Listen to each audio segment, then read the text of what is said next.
anything bigger than Terry Kirkham's personality is his business, Global Auctioneers and Valuers Group. Terry has owned this firm since 1993, and for those playing at home, that is a very long time. They specialise in machinery, motor vehicle, office equipment and furniture, online auctions and consultancy. Please visit them at www.globalauctioneers.com. I sponsor, helping businesses get results when sponsoring sporting clubs. Download the app for information on how to raise money for your team. Bank of Queensland New Farm, specialising in property purchases and refinances. You'll get great rates and exceptional service and long-term banking relationships. Hello and welcome to a special edition of the Subs Bench podcast, the referees room. We're joined today by not only local referees but national referees now, A-League officials, and it's good to have you along. Alex King, Nathan McDonald, thanks for joining us. Thanks for having us. We'll get straight into it really. I think you're obviously a former guest of the show, so we've probably been through a few of these questions. But yeah, we'll start off your first memories of football, whether it be playing, watching, where you got started really. You're a lot older than I am, maybe you should start. Well, the barbs come out already. I started in Tamworth in New South Wales for North Companions United, I think it was. And then I travelled around New South Wales with my dad. So I played in Grafton, Orange, Moree, and then came up to Brisbane. I think I played 1 year at Redlands, not very well, and then focused on refereeing, which I'd been doing both at the same time. Yeah. Did you have a club you followed as a kid? Not one club. When I was little, I was more focused on following the Australian players that were around. I didn't really follow one club. So the ones that were overseas predominantly? Yeah. So I think there was probably most of the time when I started watching it was when Harry Kewell was playing and Mark Viduka. So the ones that were probably in the news a bit, it was easier to follow them and see what was going on. And with yourself, I know it was Sunshine Coast. Was it Bribie Island? It was just Bribie Island Tigers. Mighty Tigers. I went and watched them at a FFA Cup game. At the very early stages. Had a look. Yeah, it was the start of the year, and they ended up being somewhere in the Gold Coast. I happened to be down there, and I was like, I'll go and I'll support. See, it's all coming together. Went down there. First 10 minutes, I think they were down 4-0. They were down the first minute, I think. I think they were. No, it was 9 or 12 seconds. It was the quickest goal ever scored in FFA history, Cup history. So not so mighty anymore, the Tigers. But I started playing there, played a lot, and then at 13 I started refereeing, and I just liked it. Just weird. So haven't looked back since. So when you make that decision to move into refereeing, because let's be honest, it's worked out for you, but at a young age, which you obviously both were, it's a big call to make. I'm going to be the guy that at least 50% and probably 100% of the people involved dislike. So you've got to be thick-skinned. There's no real coming back from that either. It's I'm reffing now. So what was it about refereeing that you thought, I'll give that a crack? So when I was in Grafton, my team, the whole lot, we did the referees course, and my dad was refereeing at that time around northern New South Wales. So I was always going with him to games that he was refereeing, and they never had assistants, so I was doing the lines at that level. And then did the course at 12, started doing it on the weekends before and after my games that I was playing, get a bit of pocket money. So it was in the blood, really. I don't know about that. Suckers for punishment, obviously. Hereditary.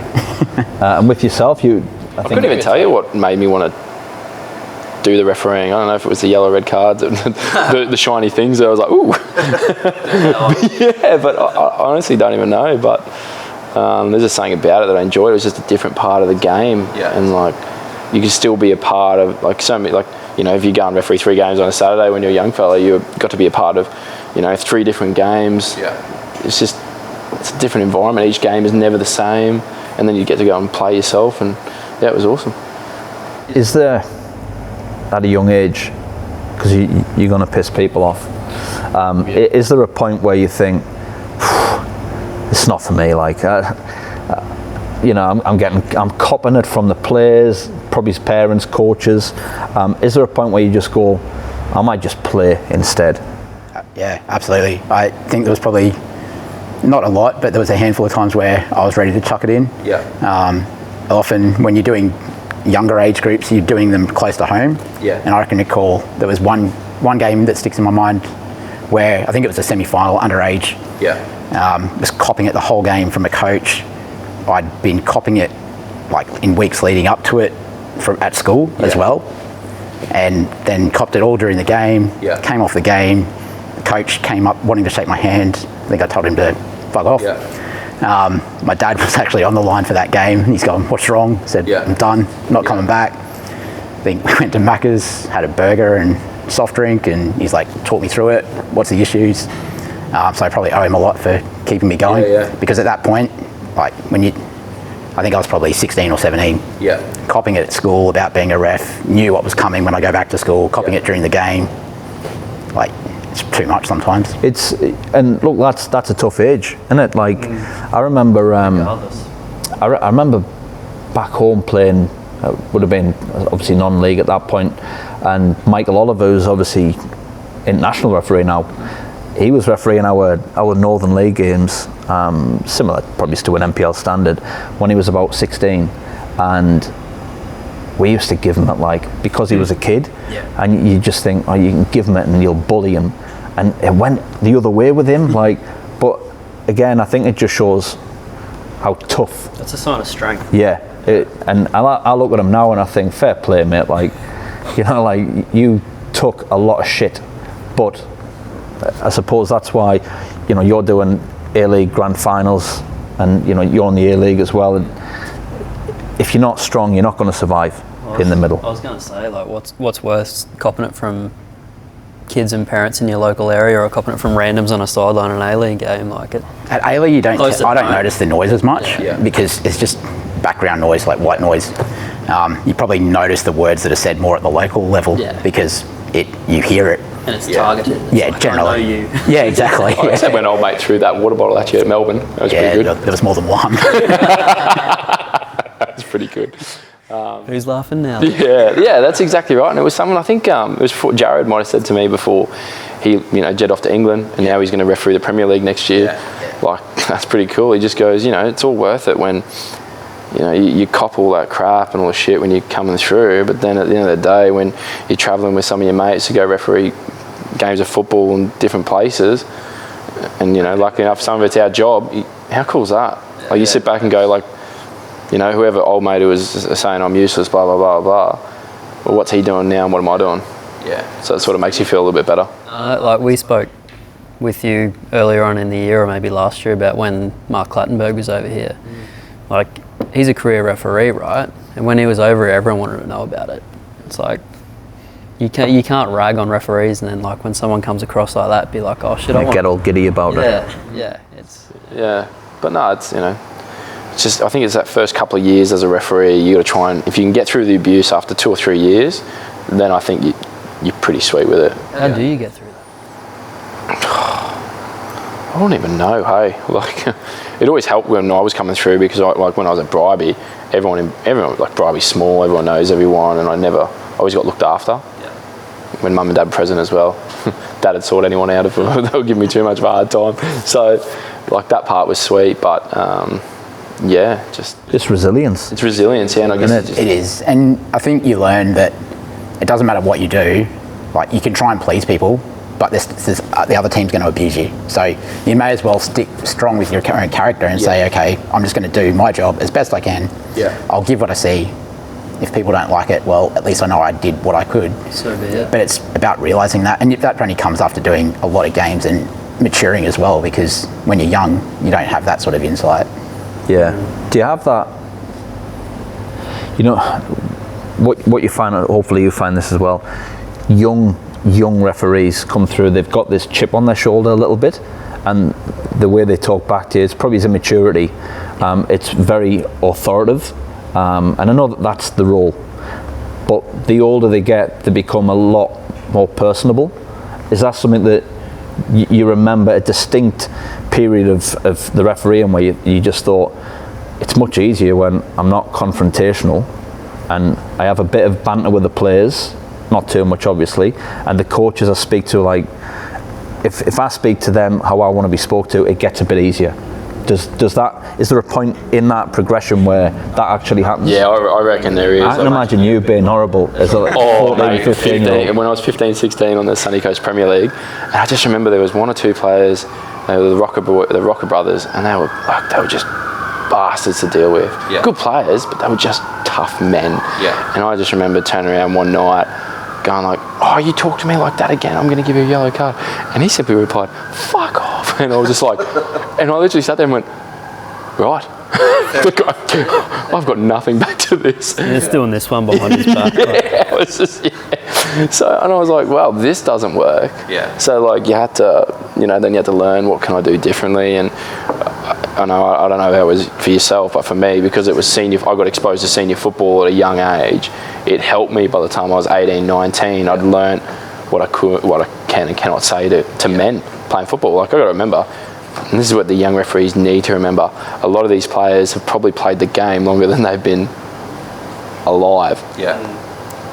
So, you have to earn the respect. You can't just demand it. And it's also, they're emotionally charged. They get out on the weekend and that's their 90 minutes to really hook in, and anything that goes wrong, it means everything. Yeah, I love a game, and like if I just run around and blow the whistle a couple of times, no cautions, no nothing, I love that. It's the best, the greatest. No controversy, no money for nothing. Yeah, no one cares. They just go, just officiate. Oh, just run around, bit of fitness, and then go home.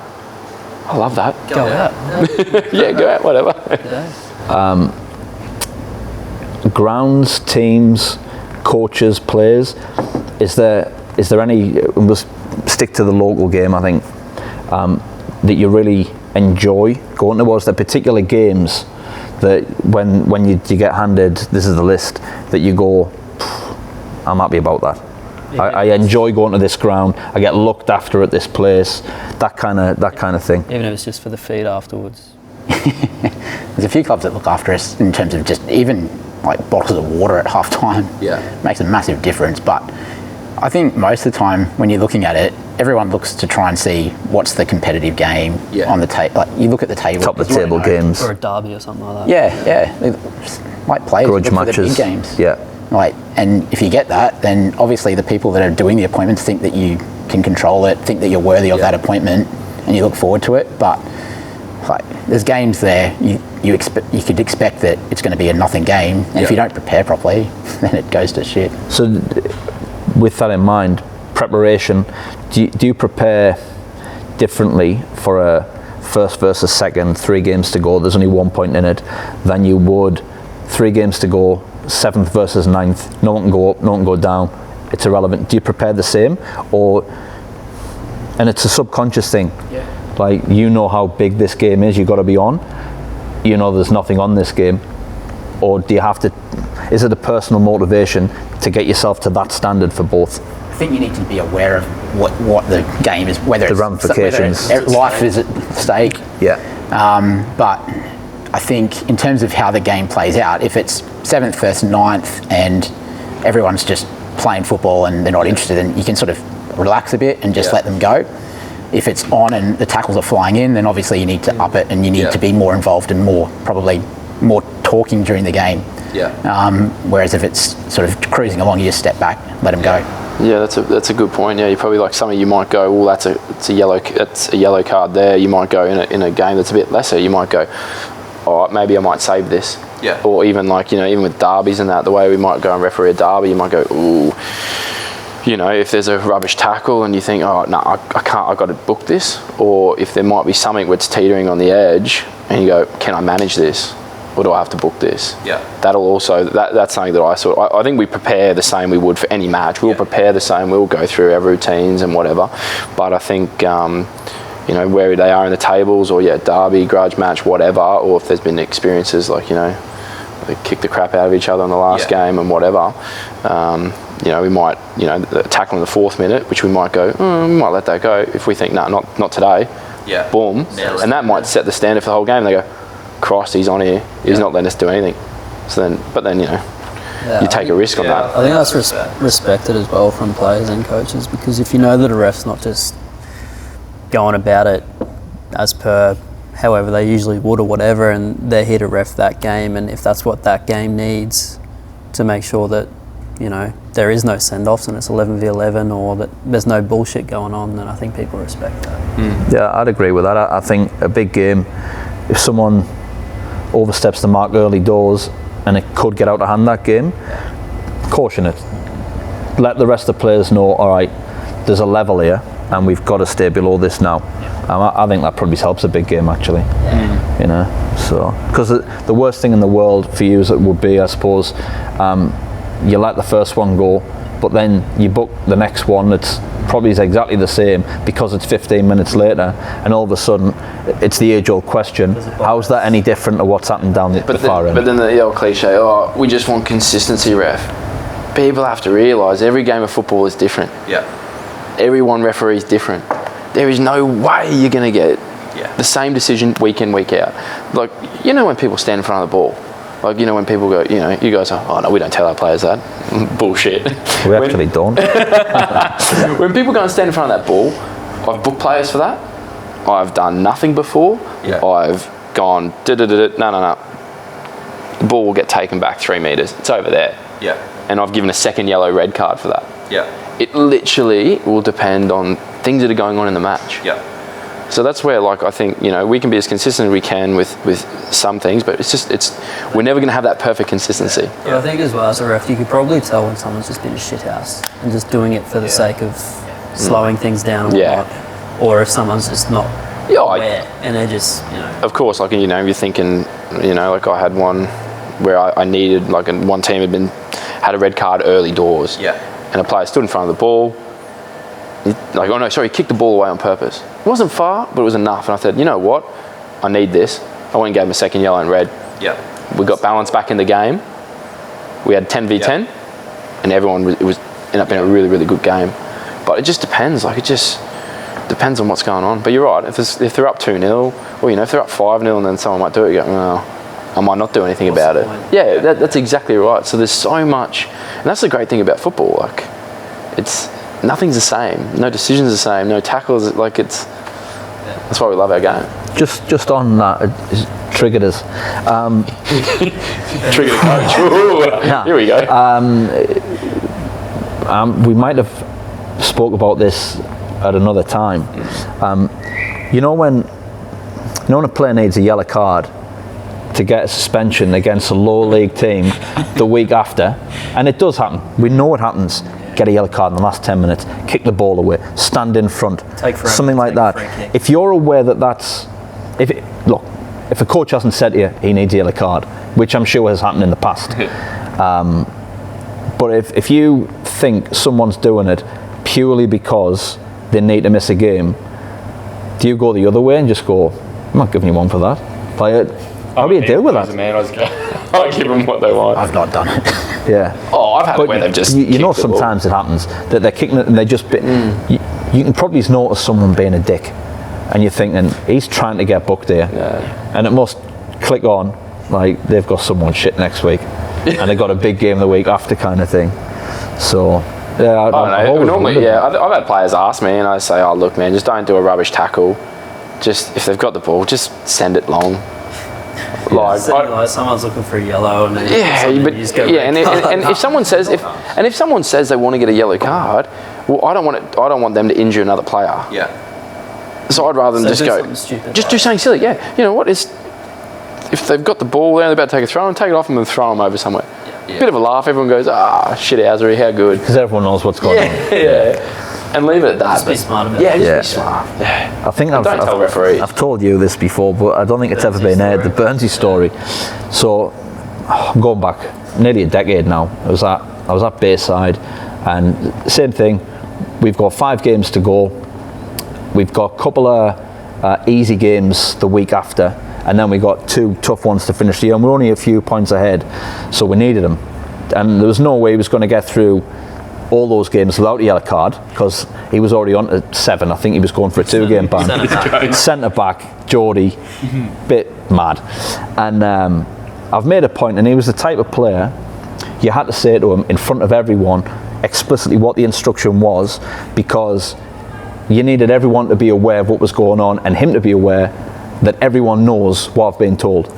So I said, right, Burnsy, I said, you need a yellow card. I said, so in the last 15 minutes of the game, kick the ball away, stand in front, do whatever you got to do, just get the yellow card, last 15. Just before they're going out, I've reiterated again, Burnsy, remember, last 15, so nothing silly, last 15, just get a yellow card, done. 3rd minute of the game, we've got a corner. He stayed back. They've cleared the ball, and the ball's come out to centre forward, and he's facing his own goal. He's got 40 yards out, he's gone in.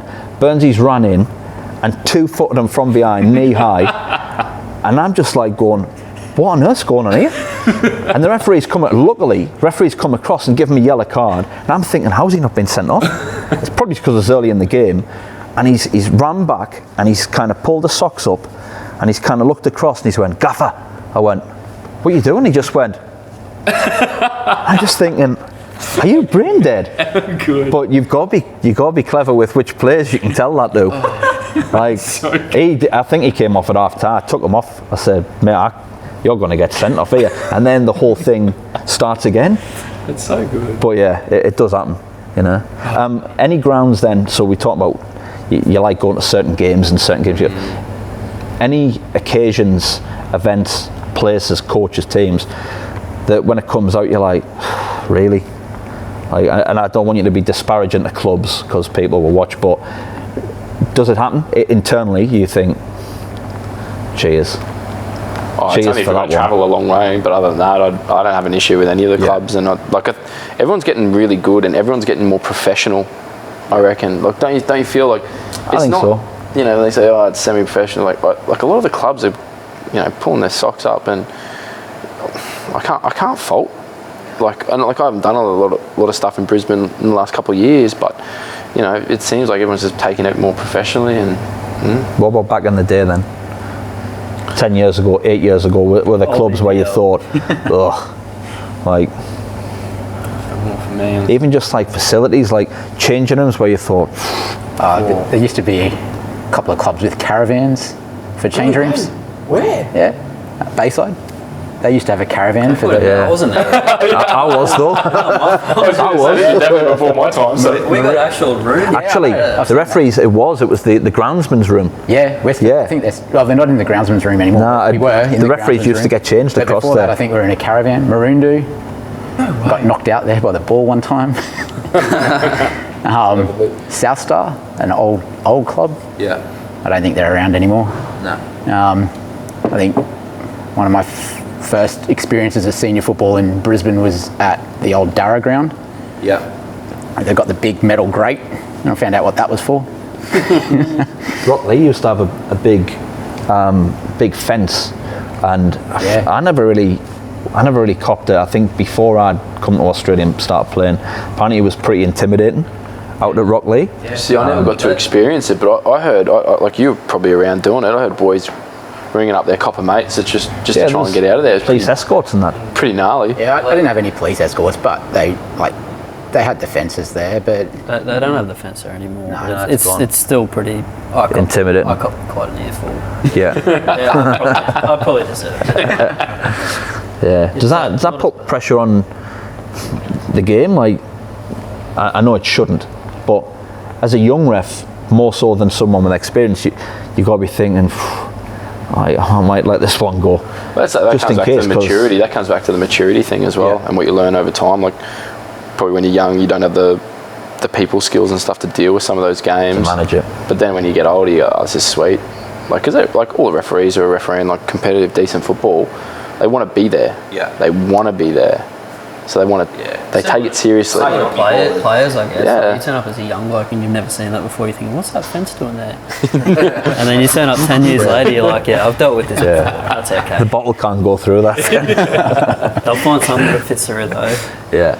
Yeah. No, I think all the grounds have been really good. Like, you know. yeah, I don't think there's any grounds around here that's. And like, how good is it when FFA Cup comes around too? Those local venues. Yeah. That's when it's gonna be pumping. Yeah. I see you guys drew. Raw. Oh, Redcliffe Derby. Yeah, but we're taking it to Dolphins. Oh, you're going to take Yeah, this we're taking. When you brought it up, I was like, yeah, we're taking ours to their ground. Oh, right. Okay. Well, we can maximise ticket sales. Yeah, for sure. So, and it's an event like, if you're going to get knocked out, at least let's have something different to playing a normal home game. Yeah, okay. So, yeah. Yeah. But yeah, the FFA Cup's, I think it's the best thing that's happened in Australian football in a long time. Oh, look, yeah, because I did the first one when it was Olympic and they played Melbourne Knights at Olympic, and it was pumping. Like that was the first time I've actually refereed like a football match that had like atmosphere. Greeks and Croatians. Yeah, and I just remember like I was warming up, and I just like caught the eye of some bloke in the crowd, one of the Croatians from the Melbourne Knights. And he just starts saying, I'm gonna fucking kill you. And I was just like, Is it your warm-up? yeah, it's my warm-up. What have I done? And I was like, I haven't even blown a whistle yet. You wait till you see my decisions, mate. I'm not stretching my groins out here, mate. Yeah, but you're right. That's what I look forward That's what to. creates atmosphere. Yeah. So that could, moving on to best moments that you've had, and it doesn't have to be an absolute, it could be a moment that changed the way you think about refereeing, or it could just be, that's the highlight of my career so far. What are the best things that you've done in refereeing? I think, so not necessarily a competitive game, but I've done a couple of games at the MCG. So there was Brazil, Argentina, and then Liverpool, Melbourne victory.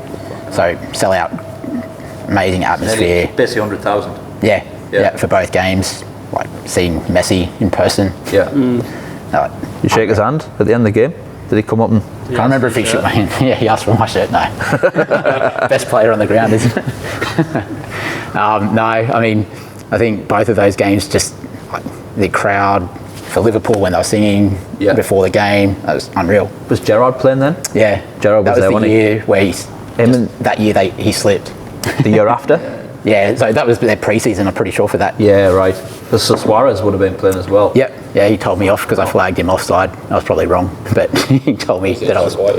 Yeah. But like just seeing them in person, like Suarez, he would stand still and then bang, he's gone, and you're like, fuck, he's off. They're just like Off, so probably. I don't know. No one moves that quick. You're off. Yeah, that's a fair highlight. Yeah. It's a better the MCG for any game. Yeah. Oh, and for me as a player, I was never getting that level.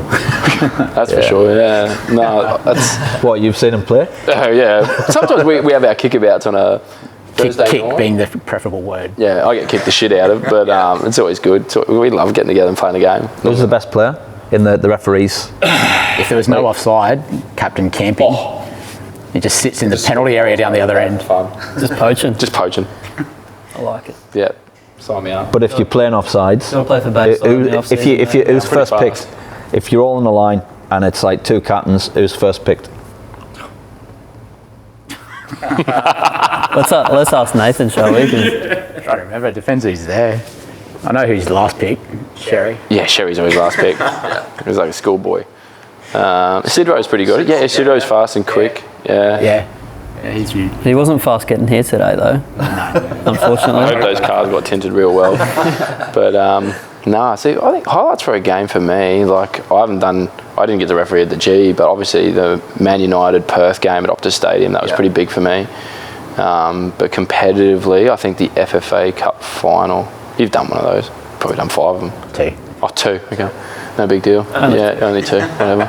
And your middle on the round of 30. Oh, but look, let's be honest, when you run the line, it doesn't even count. No. Nobody remembers. The one you pulled out of sick on at like 3 o'clock on match day. Yeah, that was after we had Clats on that weekend. Yeah. I just had too big of a weekend. It was too rat shit. I was meant to do South Melbourne, Palm Beach. Heath Grey. Oh, yeah. I just couldn't make it. Yeah, just hung over. Nah, I got tonsillitis, I reckon, but That's a lie. Plattenberg's fault. it was Clats' fault. Yeah. But nah, I think, I can't top the G, 100,000. Well, I think I had 50,000 at Optus. Pogba was playing money. Pogba was playing, Lukaku. Yeah. Was it soon after it opened? Yeah, I think, Is that the opening of it though? I don't know if it was the opening of it, because I thought maybe... They played cricket there for the Open. Yeah, I think they played the A-League final there. I thought Sean might have done that. Yeah, no, Sean did that because Sean was my fourth and Perth weren't happy with him. But yeah, it was still pretty cool. Like you run around, you sort of just stop for a second and you just sort of look around and go, like, this is pretty cool. This is some of the best players in the world. Well, it's not often that a local ref in Australia gets to referee the likes of a United or a Chelsea or it's just, or an Argentina. Beefy was in the middle for that game. Beefy was in the middle, yeah. That's quality, hey? Like, that's what, when those exhibition games come over, That's the one you think. That's get me on that. Yeah, give us log your plans. I've got a 3-week block. Yeah, it's like, no, I'm not taking my holidays until after that game, just so you know. So if you want to use me. Yeah. So, next question was going to be best players that you've refereed. Well, I mean, there's a few local boys who could Messi. But you'd say Messi, Pogba, I suppose at that time. On a local scale, then, in the local leagues, it was the player that you've come off and just went. Don't embarrass me here, mate. He's next level. Excluding current company. Like, I want to say Alex Smith. Like I said, he was good when I first saw him. He was at FNQ, and I thought he was quality there. Local players. I think it sort of paints a bit of a picture about Smith. The fact that he would have been mid to late 30s. Yeah, I think he could have been early 30s. Yeah. He shreds out of the NPL. It's a pretty good choice. Yeah. You've been around a lot longer than I have, so. Yeah, I probably remember, like, when I was doing BPL and there was Rochdale, Wolves, I think strikers for a bit as well. Like, I think it was before the A-League, there was at strikers they had McLaren, Mooney was there, I think Shea Hughes was there. So Shea was a good one for me. Yeah, and even at Rochdale, so I think Smits, Tabulo, Lovell, and at Wolves there was Sasha, Reardon was there then, I think. Yeah, Clulo. Trent Clulo and Pat Hopkins and like all those guys it was good to referee because like most of the time they just played football. Yeah. You got to watch, got to enjoy it. That was probably peak BPL too. When Rochdale and Wolves were dominating, likes of Terry Hughes against. There was those two, and then I think right towards the end, when Moon and McNichol took over Power, they were exceptional team, but they always started slow. So in the end, they kind of came on with a wet sail and I think won a couple of grand finals, but never won the league. But there was 3 outstanding teams, and then teams like Easts would always push them, not quite to their level, but they were always there or thereabouts. we should have done a lot better than we did, but we just had a good team. But I look back now and look at some of those teams, like the blokes that you just pointed out. Like you stick the likes of Terry Hughes, Carl Tabulo, Tim Smits, blokes like even John Thompson. He flew under the radar, but what about Tyson Holmes, Sean Blackman, when they were in the old Sunny Coast Fire? He had a little bit to do with that. Like Sean Blackman's a big guy, and he he's still playing in the Melbourne. Cannons. Yeah, and he was like, I always wanted to see him have a crack in the A-League, see if he could do it. Yeah. But he's had a good career down there. He's won plenty. He had three or four maybe different clubs. Bentley for a long time, wasn't he? Bentley, South Melbourne that he went initially to. Okay. Oakley now. Yeah, good player. So on that, we spoke off air, but I'll bring it up again because I thought it was a good discussion. You obviously know a good player when you see one. And what I suppose the question was, do you not only see how good a player is, but the tactics that are involved in the game and things like that? So if a team have gone 5 at the back, do you actually, as you're refereeing the game and you've got a lot on your plate because you've got to get decisions right, do you think, all right, I can see how this is working for them, it's not working for them, they probably need to change this? Can you see how games could be changed with an element of tinkering because you're in the middle of it? Yeah, I think sometimes it's a bit of a, like before the game we'll always talk about team tactics, and we like to bring up like some certain stuff about how they're going to play and whatnot, but it's also during the game as well, like your assistant referees, your linos or whatever, they also have a good view sometimes of what's going on, and then in the middle sometimes you don't have that sort of that perception, like that wider view. Sometimes you're a bit focused, but yeah, like we always have a look. I think, you know, when like we're saying, if they're playing 5, you know that your wing backs are going to sort of try and overlap, make those overlapping runs, and sometimes, you know, because sometimes now we're mic'd up. I even see in the NPL and that, but you know, someone might say, "Oh mate, whoever it is, all right, you know, Hingett's one for the Raw. Hingett's on the move," and you go, "Okay," and then I might turn around and go, "Oh, he's making a run. I've got to go." So it's almost like you're just trying to save yourself a bit of running. Just to go. If I go early, you know, then if there's a decision to be made in the penalty area, I'm 10 metres instead of 30 metres away. But you know, we have a look at that. The high press is a big one as well. We like to see, especially how they're coming out of goal kicks. Because obviously that's changed how we'll position ourselves. Because now, pass it anywhere in there. So now we've got to almost. We drop a little bit shorter now, whereas we used to just we camp ourselves at halfway because we knew that's where the ball was going to drop. But now we can't do that because obviously if there's a short pass and there's someone stuffs the back pass, we've got a decision in the penalty area to be made. Do you, because predominantly, certainly at a high level, you're doing the linesman role. If a team changes tactics mid-game and you're all mic'd up at this point, like, are you saying, Kingy, they've gone to a 5 at the back, because that helps him know what could eventuate and how many's, if there's a player on his shoulder, if he thinks there's only 4 at the back, there's actually 5, there might be someone else he's got to worry about. I think probably the 2 main ones that we do, particularly at A-League level, is if there's a press, so everyone will sit back, but if one person goes, generally the whole team will go, and that's when you need to let the ref know, like, be ready, because if they turn it over here, then the next pass is probably into the penalty box. And then the other one is if there's like the counter attacking. So if there's a 3-on-2 up at the top, we've got to tell them, like, there's 3-on-2, get going. Or if there's no one up the front because everyone's in the penalty box for a corner, then we can tell them no one's up front, you don't need to sprint if it gets turned over quickly or something like that. I think I've heard that kind of interaction, because where we sit in our home games, linesman's in front of us, and you'll often hear them telling them who's the back line.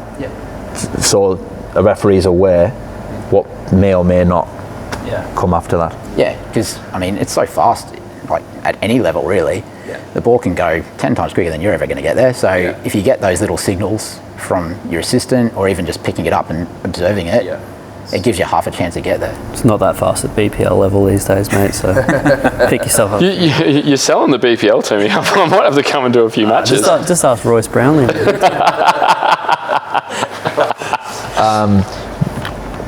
Being mic'd up, massive help.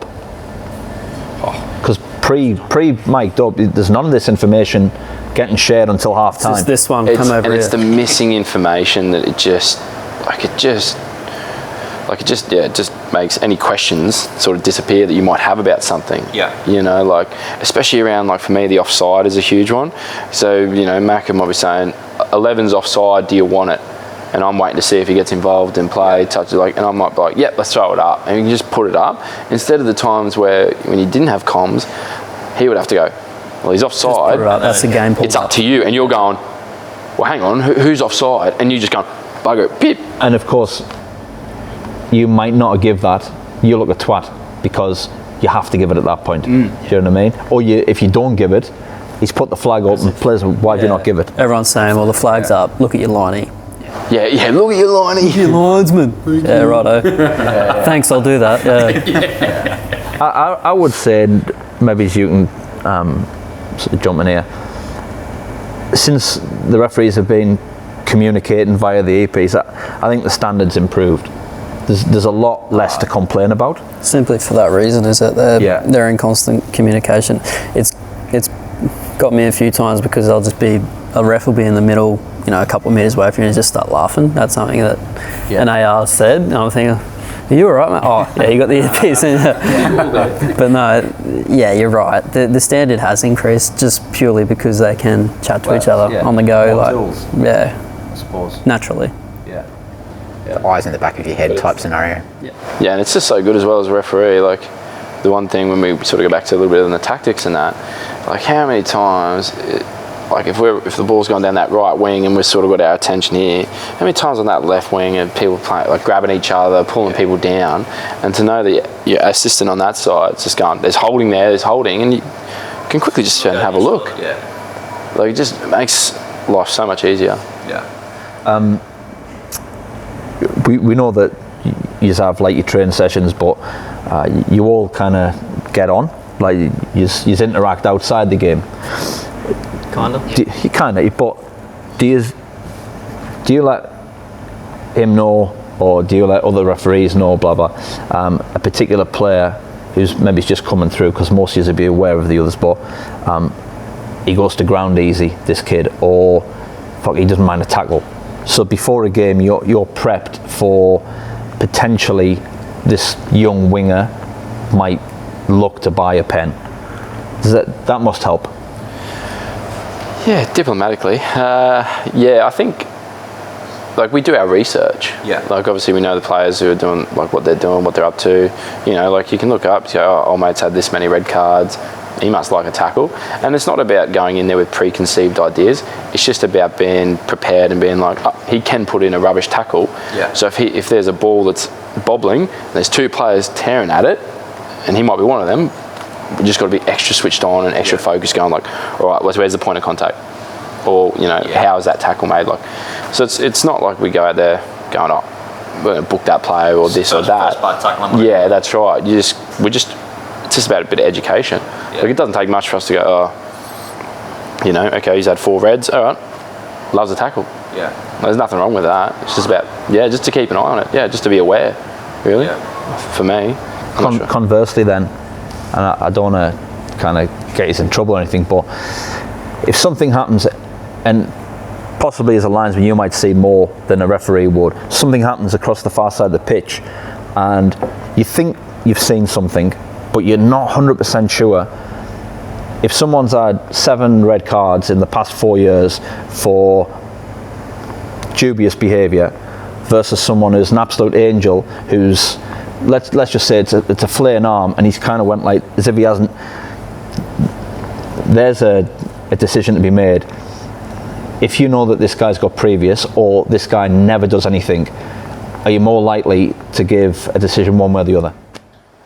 Nah, not for me. Facts are, you got to have facts over opinion. Yeah. Always has to be the facts, I think. Yeah, I think the way I've always done it is I'm never going to guess.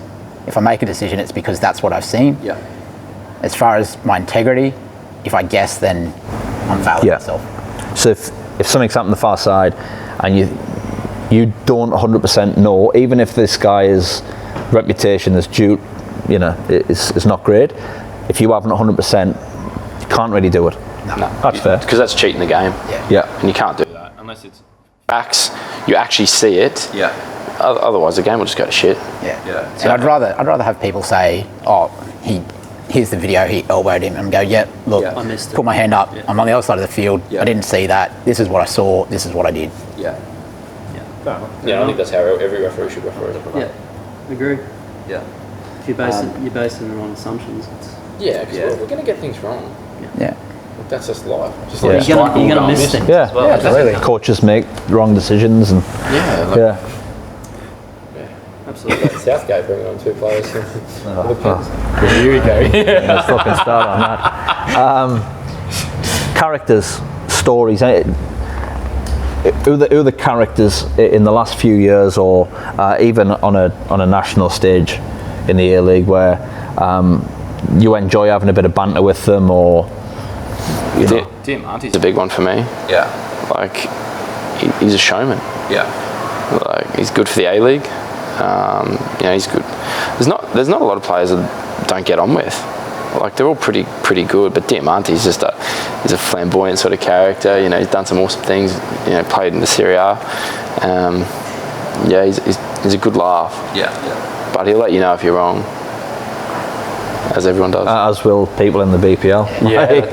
Exactly.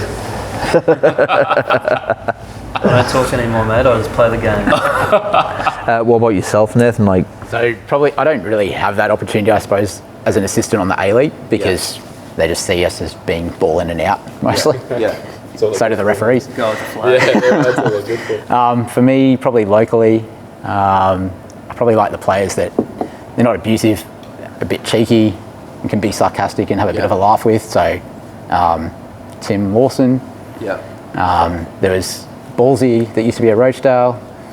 I think one time he dropped the C-bomb, but it was only he and I that heard it. Told him he was a stupid something. So the players that, they respect that you're there to do a job. Yeah. They don't go off at you for no reason. And there's players that have gone off at me, and they're probably right. Like, I know probably a handful of players where if they blow up at me, I've fucking missed it. Yeah. And all I can do is say, yeah, fair. Yeah. But they don't cross the line. Like, they don't stand and yell at me from halfway and tell me that they'll meet me in the parking lot afterwards. They come up and go, you've had one.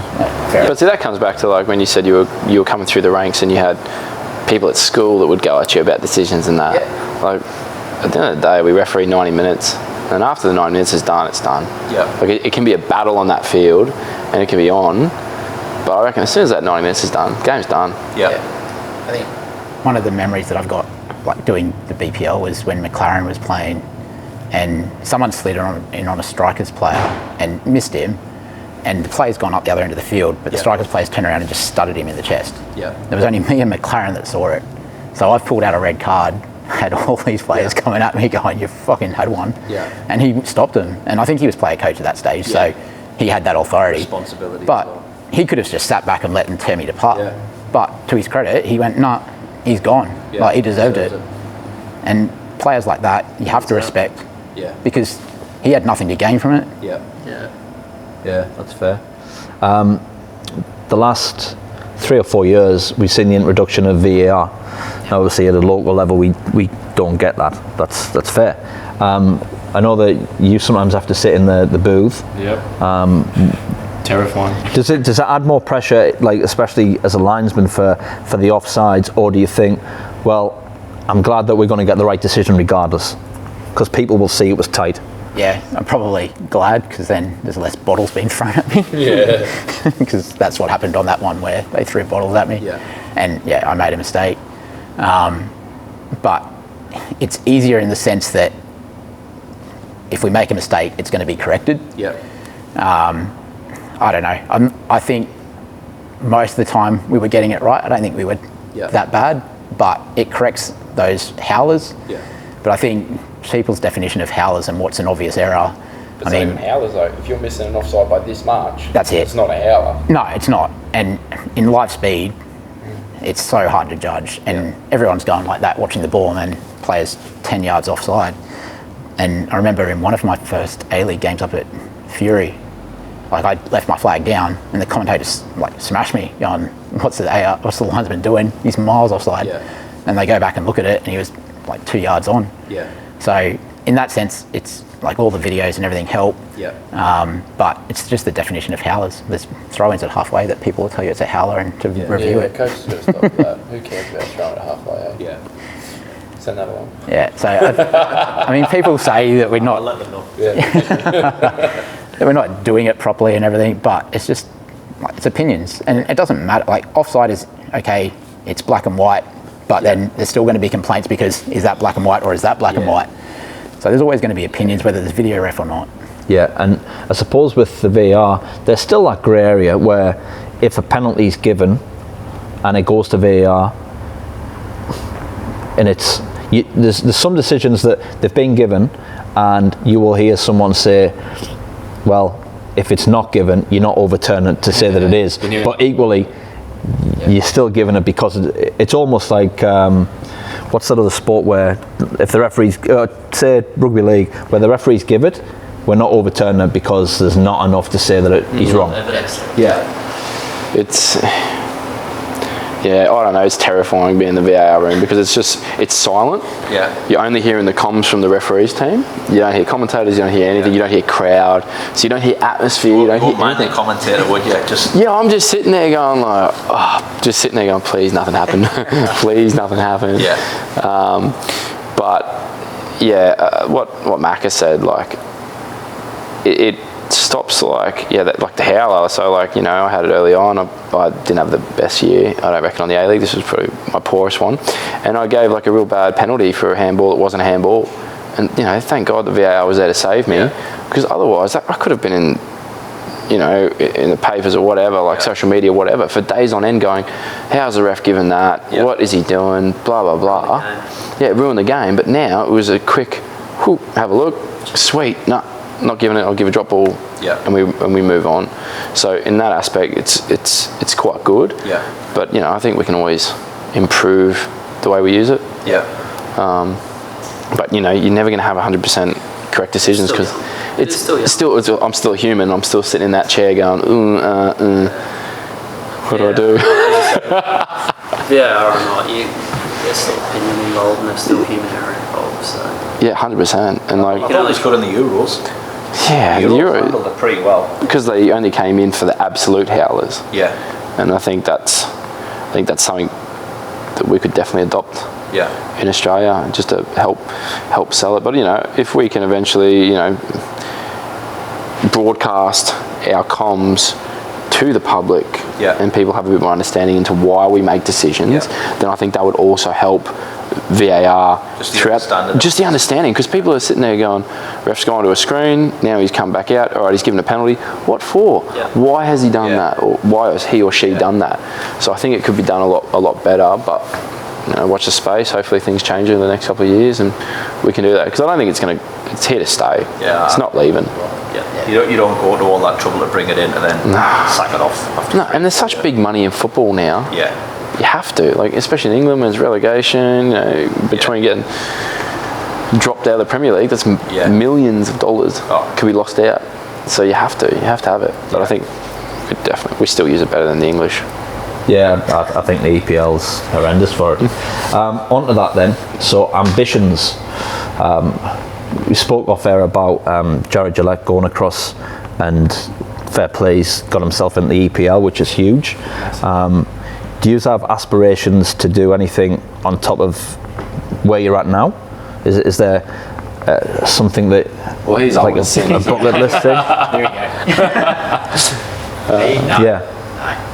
You're happy doing grand finals and whatnot in the A-League every year? FFA Cup, Yourself? I want to, so my goal is 2030 World Cup. Yeah. That's what I want to do. If I can't get there, then you know what? Jared's done it in England. I might go elsewhere. So you said 2030. It's 2021 now. Yeah. So you're writing off 2026. Yeah.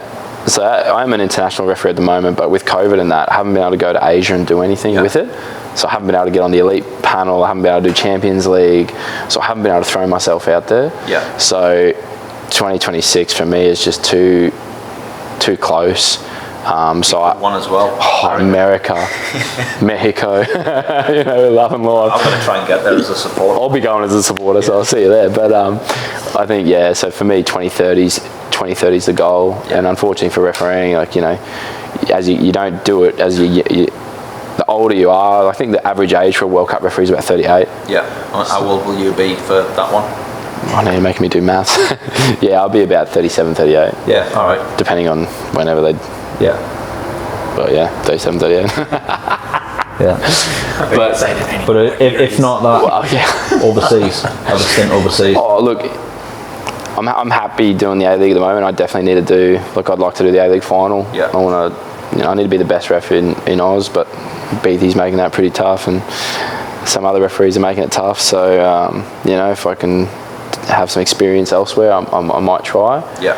But it would have to coincide with the seasons of some leagues in other countries, just because if I want to keep my international badge, I have to referee in Australia. Yeah. So I can't, where Jared, he said no thanks, he was done with his international badge, so he went to England and start again. Yeah, start again basically. So unless I was to do that, if I can't get to a World Cup, then I'll definitely go elsewhere. Middle East, the players. Hey, Middle East, that's where you want to be. Saudi, Brunei, Qatar, and things like that. Yeah. All right, cool. Yeah, referees are going to need players agents soon. Yeah. Get us some stuff overseas, chase some coin. Yeah. I'm keen.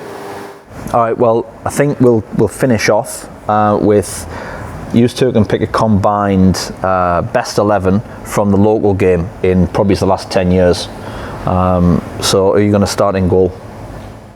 I was going to say Tom Willis, but I don't know. Zabaks, you can't go past. He's won heaps. yeah, He's won 6 titles. We'll I go think. with Willis. I'm not refereeing Bayside this weekend. Yeah, I'm easy on that one. So Willis. Is Willis one? Sorry, that was my pick, so it's actually up to you guys. I voted for you, Phil. Tough call. Go Willis. Okay. Call Willis, and then you've got the kicker on another one. Yeah. Right back. We'll go with a 4 at the back, and then 3-3. We're playing 4 at the back? Yeah. right. 4. Yeah. I don't know. I think I want to.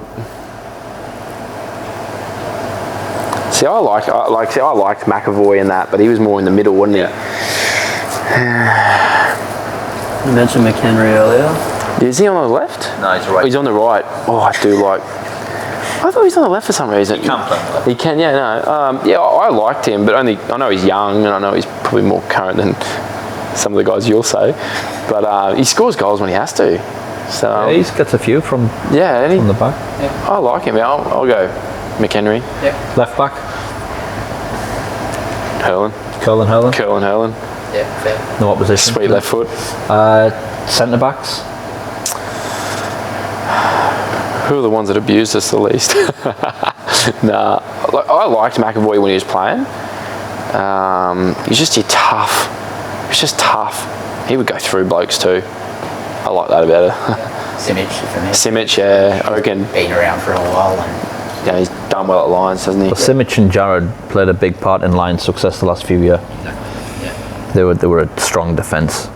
You go back further than that, like back when Wolves were Yeah. the likes of McCullough and Paul the McCullough. Americans coming across. Pat Hopkins was Yeah. just You know what, Paul McCullough was pretty good though. Like, 'cause he was captain of that Wolves side. Yeah, for ages. He's broke a couple ankles. Oh look, he wasn't scared of a big tackle. You know what? I'd actually go Paul and Simic. You knew when Simic. he was McCullough. walking out like middle of winter when there's no grass on the field and he's like 6 studs that long. Like, you know what he's there for. It's like, You're copping some of those, yeah. Midfield 3. So I think for me, Terry Hughes. Yeah, Terry. Yeah. I want to put Dan. Like, I think Dan Smith. on the left. He could play there. It's not where he played every week, but he did play there in at least one grand final for us. Yeah, because he was good at. He was good at Holland Park. He was good at. Played in the English Premier League. Yeah.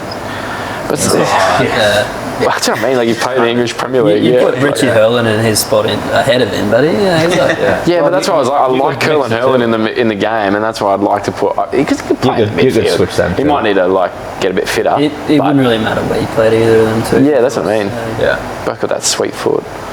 Educated. But then I don't mind Cunha either. And also, who was his mate? He used to play next to him. He was at Peninsula. He was at Lions before Peninsula. Now he's playing in the. That's it. Not all. He was a good player. Cap 3 now. Minerally challenged. Cap 2. Maybe. Cap 2 now. I Cap 2 think. Narangba. Narangba he's playing for. I think he was at. What's the team that's at Pinkenbar? He was there. Yeah, he was at The Athletic. Portuguese team. Yeah, I had them last year, and he was there with Pablo Aviles. Yeah, right. Yeah, see, Bernardo was a good player. Yeah. You'd need a couple of ball winners in there if you're going to play Andre. That is true. So Terry's there. Yeah, that's Terry Hughes. Yeah. Maybe you only need one ball winner in there if it's Terry. He could do it on his own. Ah, too. but see, then I want because Smith was playing. Smith played in the midfield, didn't he? Smith can play midfield.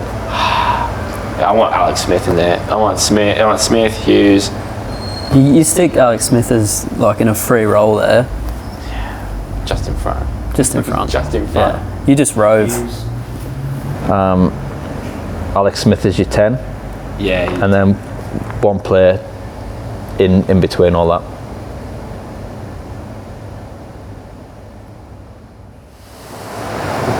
Well, come on, mate. You know the older boys. I feel like I'm.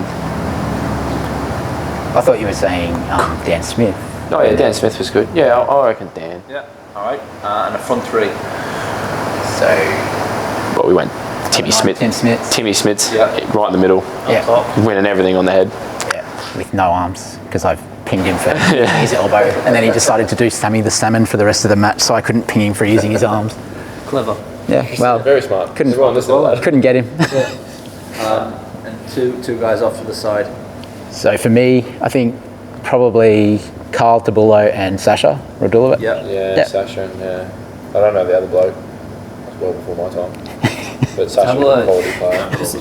They're two completely opposite players too, because Sasha's left-footed, so you could park him out on the right, he'd cut in onto his left and just ping a perfect ball to the back post every time. Tabula would stay up there and just beat his defender and smack one in and score goals. He got a bit of grief. No. He would cheat, as they say these days, but he was mate, like, I don't want to say one-dimensional, but there wasn't a whole lot to what he did, but he was just that good at it that it worked every time. And like, you wouldn't waste him. Like, you wouldn't tell him to run back and win a tackle. Well, they were winning leagues every year. Yeah. So whatever they were doing, it was a bit before my time. And he'd play.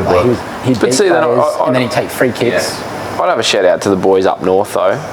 You know, obviously FNQ aren't in the NPL anymore, but I used to like Jamie Carroll, sorry, Jamie. No one likes Tom Carroll. Nobody likes Tommy Carroll.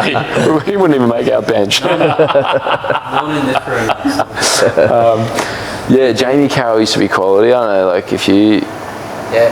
Mouthy bloke, but he could score goals. And even that Josh... Taylor. Yes.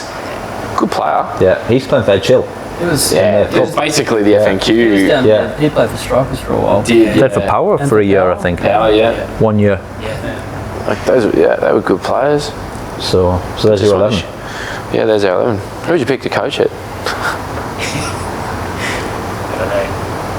What was if you didn't coach? Safe. Oh, you have to. Safe was quality at Wolves. I'm just going to the ones who've won things. Yeah, I'd say it was safe. I don't know if he rated him as a referee. Kieran Cooper. Oh, Kieran Cooper. He was always a decent coach and had some good teams. Yeah, okay. But I mean, all of those guys have won things. Yeah. Pretty strong team. It's not bad. Yeah. Jim Bellos to referee it. Member of Parliament. Yeah, member of Parliament. The most busy bloke on social media. Every time, like, that SEQ Facebook page, every time you just see something from Jimmy. The gift king. Yeah. Loves it, doesn't he? Self-promotion king. Yeah. Well, look, lads, been a great chat. That really enjoyed it. Yeah. And good luck with, I suppose, next season now for yous. Yeah. We'll have to do some training, eh? Maybe I might go do some local games. I don't want to do NPL though, because everything's filmed. I don't want everyone to see me have one. We'll see it. Just don't have one then. We'll see it. Get a decision right. Yeah, I might do BPL. St George Willawong could get tasty. Yeah, right. A little bit spicy one. There's a bit of spice in it. Bit needle. Are they still paying cash for the refs? And that cash gone? Yeah, I don't think so. I'm out. It's all through the books. All of it. Well, no, thanks again for coming in. Enjoyed it. Good luck down the track. And we'll be back with another episode next week where we have 4 coaches coming in to make up the coaches bar. So keep an eye out for that one. Don't forget to subscribe and like what we do. And we'll see you next week.